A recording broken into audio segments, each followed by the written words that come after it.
Hey guys, my name is Peter from Captain Peter. As we know that every planet has its own smaller or bigger atmosphere, where atmosphere we exist dust, cloud and gas, etc. which emit light at different wavelength. Some of the light they emit has very large wavelength, sometimes as long as mile.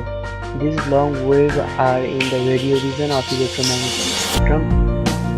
The planet wind velocity, magnetic wave also affect it. Planet produce very low frequency electromagnetic radiation. NASA has detected them and convert them off to allow us to hear them. All this radio wave is recorded by Voyager satellite and converted by NASA. So here are the sound of all 8 planets within solar system with Pluto and Sun.